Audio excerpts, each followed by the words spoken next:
थले उतरिया थले उतरिया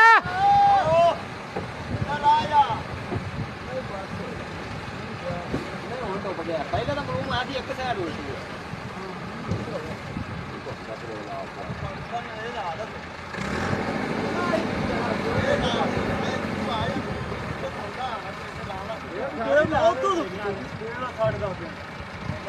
थले उतरिया